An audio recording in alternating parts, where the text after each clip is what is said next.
मेरे लाला को ब्याह कब होएगा? नारद जी बोले मैया इतने ब्याह होंगे कि एक संग सबरी बहुवंत मिल भी ना पाओगी तुम। बोले कब होंगे? बोले कब होंगे ये ना लिख रही हमें। कभी कभी तो ऐसे भी ब्याह जाएंगे जहां में दूल्हा भी ना पहुंचेगा और ब्याह है गए। तभी भीष्मक राजा कौंडन्यपुर के महाराजा हैं, उनकी 5 पुत्र हैं और एक पुत्री है जिसका नाम है रुक्मणी, जो साक्षात लक्ष्मी स्वरूपा हैं। रुक्मणी जी ने संतों से खूब सुना ठाकुर जी के विषय में, तब से ठाकुर जी को पति रूप में वर्ण कर लिया। ठाकुर जी से ही ब्याह करेंगी और किसी से नहीं करेंगी। पत्र लिख दिया और 7 श्लोकों में पत्र लिख करके ठाकुर जी को अपने हृदय की सारी बात उन्होंने पत्र के माध्यम से ठाकुर जी तक पहुंचा दी कि श्रुत्वा गुणान भुवन सुंदर शृण्वतां ते निर्विश्य कर्ण विवरै हरतों तापम रूपम दृशां दृशिमतामखिलार्तलाभम त्वय्यच्युता विशति चेत्रपत्रपम में। रुक्मणी जी ठाकुर जी को पत्र लिख रही हैं और 7 श्लोक में मानो 7 उन्होंने फेरे ले लिए ठाकुर जी से। और क्या कह रही हैं? लालन, हे द्वारिकाधीश, मैंने आपको कभी देखा नहीं है, मैंने केवल आपको सुना है। और यहां पर श्रवण भक्ति की आचार्य के रूप में विराजमान है श्री रुक्मणी जी। मानो जितने भी कथा के श्रोता हैं उन सबको रुक्मणी जी एक प्रकार से कहा जाए तो सराहना दे रही हैं। बोले चिंता मत करो, तुम लोगों ने भी सुना है, मैंने भी सुना ही था और सुनकर के पति बना लिया। श्रवण में इतनी शक्ति है कि ठाकुर जी पति रूप में रुक्मणी को मिल गए। तो हम सब तो श्रोता सुनते ही हैं ठाकुर जी को, हमको ना जाने किस किस रूप में ठाकुर जी मिल जाएंगे। मन में कोई एक संबंध विचार कर लो कि ठाकुर जी हमें उस रूप में चाहिए और फिर कथा सुनो, सुनते जाओ। ये श्रवण भक्ति उसी रूप में ठाकुर जी से आपको मिलवा देगी। ये बात कौन कह रही है? ये रुक्मणी जी कह रही है। बोले श्रवण भक्ति की प्रथम प्रणाली है, उसको पूर्ण रूपेण जब जीवन में ले आओ। दर्शन में निष्ठा होनी चाहिए, पूजा पद्धति 56 भोग आदि में निष्ठा खूब होनी चाहिए, लेकिन श्रवण, महाराज कहीं दर्शन करने जाओ और उसे पंडरीनाथ भगवान का, द्वारिकाधीश भगवान का दर्शन करने जाओ, लेकिन दर्शन करने जाओ तभी वहां देख लो कि कहीं भगवत कथा चल रही, कोई अच्छे विद्वान कथा कर रहे हैं। ठीक है, दर्शन एक बार को बाद में कर लेंगे, लेकिन पहले कथा सुनो। ये नियम होना चाहिए श्रोता का। लोग वृंदावन आते हैं, बहुत बुरा लगता है हमको बिहारी जी के पास में देखो, कोई ये मतलब ही ना है बिहारी जी थे, सबरे लस्सी चाट मसाले खावे पीवे में लगे नहीं है, गाड़ी में बैठे तुरंत फुर्रते उड़ जाएं दिल्ली को। इतनी कथाएं वृंदावन में चलती हैं, लेकिन खाली पड़े पंडाल, खाली पड़े हॉल, कोई सुन ही नहीं रहा है। क्यों? सबको केवल रूप माधुर्य पर ही मोहित हो रहे हैं, लेकिन उस रूप माधुर्य के भाव को कोई नहीं समझता। श्रीनाथ जी ने यदि पाग धारण की है तो पाग धारण का भाव, मैं हो सकता है मैं गलत हूं, लेकिन मैंने कहीं पढ़ा है, पाग धारण की मतलब आज श्रीनाथ जी सूरदास जी का स्मरण कर रहे हैं, आज टिपारा धारण किया मतलब आज कुंभनदास जी का स्मरण कर रहे हैं। ठाकुर जी के एक एक अंग की आकृति से पता चल जाता है आज ठाकुर जी का भाव क्या है। ये भाव कहां से पता चलेंगे? कथा में सुनोगे तभी तो पता चलेंगे, नहीं तो जाओगे देखोगे भाई गिरधर छवि है ठाकुर जी की, लाल वस्त्र पहने हैं या कैसे वस्त्र पहने हैं, मोर मुकुट आदि, देख के बाहर आ जाओगे। कोई फायदा नहीं है ऐसे दर्शन का। श्रवण करके जाओ, किस रूप में, किस वस्त्र का, किस भाव से क्या विचार है, और उस भाव से जब दर्शन करने जाओगे तो ठाकुर जी खड़े खड़े बात करेंगे आपसे, एक एक आकृति बोलेगी ठाकुर जी की। ये सब कहां मिलेगा? ये सब श्रवण भक्ति से ही मिलता है। जितना ठाकुर जी को सुनोगे उतना ठाकुर जी का भाव आपको मिलेगा। रुक्मणी जी ने श्रवण किया, पत्र लिख के ब्राह्मण के हाथों भिजवा दिया, ब्राह्मण ने जाके ठाकुर जी को दिया, ठाकुर जी ने पत्र पढ़ा, तुरंत रथ में बैठे ब्राह्मण को बिठाया, बोले समय नहीं है जल्दी चलो। घर में किसी को बताया नहीं, गए जाकर के रुक्मणी जी जहां ब्याह करने के लिए, लक्ष्मी पूजा करने के लिए, कात्यायनी पूजन करने के लिए जा रही थी, ठाकुर जी वहीं रथ लेकर के पहुंच गए। कात्यायनी के चरणों में प्रणाम करके रुक्मणी जी ने पीछे देखा तो स्वर्ण मंडित रथ पर शंख चक्र गदा पद्मधारी द्वारिकाधीश खड़े हैं। द्वारिकाधीश को देखते ही रुक्मणी जी समझ गई ये वही हैं जिनको आज तक मैंने सुना है। प्रथम दर्शन आज रुक्मणी का हुआ, हाथ जोड़ करके साष्टांग दंडवत किया है ठाकुर जी को। ठाकुर जी आए, आकर के रुक्मणी जी को गोद में उठाया, सब देखते रह गए, कोई कुछ नहीं कर पाया। कोई ठाकुर जी की नासिका के कुंडल को देख रहा है, कोई कानों के कुंडल को देख रहा है, कोई मुकुट को देख रहा है, कोई चूती देख रहा है, कोई ठाकुर जी के, सब रूप माधुर्य पर मोहित हो गए। इससे क्या समझ में आता है? रूप की माधुर्यता ठाकुर जी उन लोगों को प्रदान करते हैं जो अज्ञानी हैं। समझिएगा इस बात को। मैंने पहले ही कहा, ठाकुर जी रूप इतना सुंदर क्यों बनाते हैं? ताकि तुम चरणों से वंचित होता हो, ताकि तुम ठाकुर जी के आव भाव से वंचित हो जाओ, केवल रूप में ही फंसे रह जाओ। इसीलिए संचिंतयेत भगवतस् चरणारविंद, मंदिर में घुसते ही ठाकुर जी का मुख बाद में देखो, पहले चरण देखो, और चरण के बाद पूरा मुखमंडल, पूरे अंग विग्रह का दर्शन करो। आकृति सुंदर हमें प्रसन्न करने के लिए ठाकुर जी ने बनाई है, लेकिन उस आकृति पर मोहित होकर के जो विशिष्ट अधिकार दर्शनावली को मिले हैं चरण दर्शन के, वो नहीं कर पाता है, और जिससे वो कृपा से वंचित हो जाता है। इसलिए जाति सबसे पहले ठाकुर जी के चरण देख लो। चरण दर्शन हो गए, फिर उसके बाद में यदि पर्दा आ गया, मुखारबिंद नहीं भी दिखा ना, तो पूर्ण दर्शन का फल है।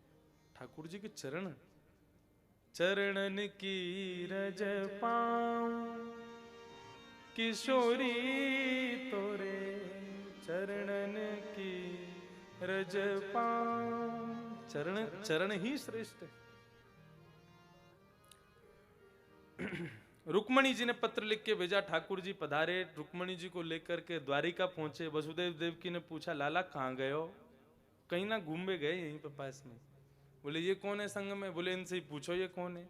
रुक्मणी जी से पूछा, आप कौन? बोले आपके बेटा हमको भगा के लाए। देवकी ने कही, अरे लाला तू हर चीज चोरी कर वो सीख गो, बहू चोरी कर लाया हो? बोले हमने चोरी ना करी, यानी पत्र लिख के भेजो कि यदि आपने परसों तक हमारा हरण नहीं किया तो हम अपने प्राण त्याग देंगे। पत्र में लिखा रुक्मणी जी ने। तो बोले हमने तो बस प्राण बचाए हैं, हमने कोई को वर्ण नहीं किया। ठाकुर जी से देवकी ने पूछी, तो को पसंद है तो बता, ब्याह की बात करें। बोले हमको तो सब पसंद है, बातें पूछो हम पसंद है कि नहीं। रुक्मणी जी से पूछा, आपको हमारे लाला पसंद है? बोले कि हम तो इनसे ही ब्याह करना चाहते थे। अभी तक सुना था, सुनकर के प्रेम हो गया, देख करके तो प्रेम की हिलोरें उठ रही हैं हृदय में। इनको छोड़ के कौन के पास जाए? मेरो मन गिरधर छवि पे अटक्यो। रुक्मणी जी भी अटक गई। वसुदेव देवकी ने पत्र लिखा भीष्मक राजा को कि हम आपकी बेटी वापस भेज रहे हैं और अपने लाला की बारात लेके आ रहे हैं, पूरा कौंडन्यपुर सजाओ और आपके लाली को ब्याह हमारे लालाते है जाएगा। पूरा कौंडन्यपुर सजा है, ठाकुर जी रथ पर आरूढ़ हुए, हमारे श्री जी बाबा घोड़ा पर बैठ के सहरा बांध करके दूल्हा बन करके जा रहे हैं ब्याह करवे के काजे।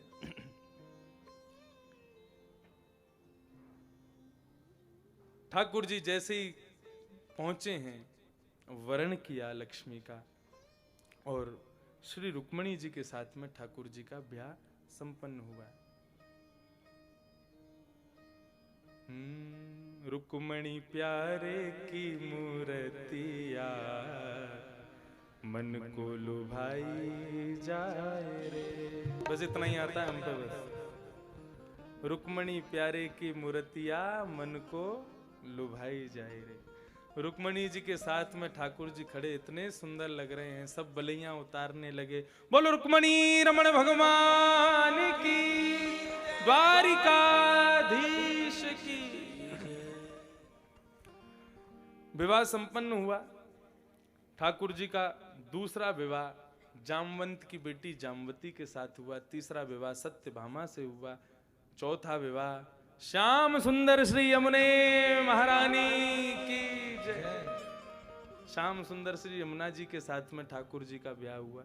कथा तो बहुत सुंदर है, उनको श्याम सुंदर क्यों बोलते हैं यमुना जी को, लेकिन समय इतना नहीं है कि उसको हम कह सकें। हमें भी रूम खाली करना, लाला को लेके जाना है, तो श्याम सुंदर यमुने महारानी। आपने यमुना जी के दर्शन किए? मंदिर में जब दर्शन करने जाओ, सबसे आगे वाले द्वार के बगल में यमुना जी का चित्र बना है। हाथ में कमल लिए श्री यमुना जी, टिपारा पहने, ठाकुर जी जैसे वस्त्र धारण करती। कभी समय मिलेगा तो आपको फिर सुनाएंगे ठाकुर जी की श्याम सुंदर कैसे बनी यमुना महारानी। यमुना महारानी के साथ ब्याह। इस प्रकार ठाकुर जी की अष्टधा प्रकृतियों के साथ ब्याह हुए। सावधानी से सुनिएगा, कोई शरीर से ब्याह नहीं किया ठाकुर जी ने अपनी बनाई हुई प्रकृति से ब्याह किया। पृथ्वी, जल, तेज, वायु, आकाश, मन, बुद्धि और अहंकार, ये 8 भगवान की मुख्य पटरानी। अब इनमें से पृथ्वी, जल, तेज, वायु, आकाश कौन है, वो अपने आप अंदाजा लगाते रहना। जल तो देखो कौन है, यमुना जी जल हैं। अग्नि कौन है, रुक्मणी जी अग्नि है। पृथ्वी कौन है, सत्यभामा, ये पृथ्वी का स्वरूप है। भौमासुर को मारने के लिए भगवान गए तो सत्यभामा ही कहती है इसको मार दो तो भगवान बोले ये भूमि का बेटा है, और भूमि ने मुझसे वरदान मांगा था जब तक मैं ना कहूं मेरे बेटे को मत मारना। तो भूमि ही सत्यभामा बन के आई, भगवान से कहा मार दो, तब भगवान ने मारा। सत्यभामा भूमि, मित्रविंदा आकाश, ये सब भगवान की पटरानियां। और मन, बुद्धि और अहंकार, ये 8 भगवान की पटरानियां। पृथ्वी, जल, तेज, वायु, आकाश, मन, बुद्धि, अहंकार। और चित्त, ये स्वयं भगवान है, सच्चिदानंद रूपाय। 16,100 पटरानियां जो भगवान की हैं, मुख्य रानियां जो हैं, वे कौन हैं? वो वेद की ऋचाओं के मंत्र हैं। वेद मंत्रों ने ठाकुर जी से प्रार्थना की, जिस प्रकार गोपियों ने आपसे प्रेम किया हम भी करना चाहते हैं। भगवान ने सबको वरदान किया, सारे मंत्र गोपी बन करके प्रकट हो गए, भगवान ने सबसे ब्याह कर लिया। भगवान ने किसी इंसान से ब्याह नहीं किया, अपने ही वेद मंत्र और अपनी ही ऋचाओं से, अपनी ही बनाई हुई प्रकृति से भगवान ने ब्याह किया। इस प्रकार ठाकुर जी के भागवत प्रसंगों में अनेकों प्रणय कलह की कथा बताई। अपनी पति पत्नियों को चाहिए अपने बीच में प्रेम रखना है, एक दूसरे से लड़ाई झगड़ा करते रहें। ठाकुर जी कह रहे हैं, मैं नहीं कह रहा हूं, इस बात को यूं मत सोचना मैं कह रहा हूं। लड़ाई झगड़ा मतलब प्रेम, प्रणय कलह, प्रणय यानी प्रेम भरा, कलह मतलब कलेश। प्रेम भरा कलेश घर में होता रहना चाहिए। ऑफिस से आओ, घर आकर के बोलो रोटी चाहिए, रोटी बन जाए तो बोलो चावल चाहिए, चावल बन जाए तो बोलो समोसा चाहिए, समोसा बन जाए तो बोलो ढोकला चाहिए। इतने में ही अंदर से बेलन उड़ता हुआ आवे तो हो जाएगा प्रणय कलह। बस इतना सा कलेश ही प्रेम बढ़ाने के लिए काफी है। ठाकुर जी कहते हैं अत्यंत सामीप्य और अत्यंत दूरी, ये 2 स्थिति मनुष्य के हृदय में दोष उत्पन्न कर देती। आपको मैं बहुत बढ़िया लगता हूं, मंच पे बैठे पाग लगा के बैठते हैं, क्या बढ़िया देखो है, सब ठाट बाट में रहते हैं। लेकिन आप मेरे भी बहुत समीप रहोगे ना, मेरे को भी बहुत पास से देखोगे, मेरे पास में रहोगे, खाओगे पियोगे सोओगे उठोगे, तो आपको मुझ में भी दोष दिखेंगे।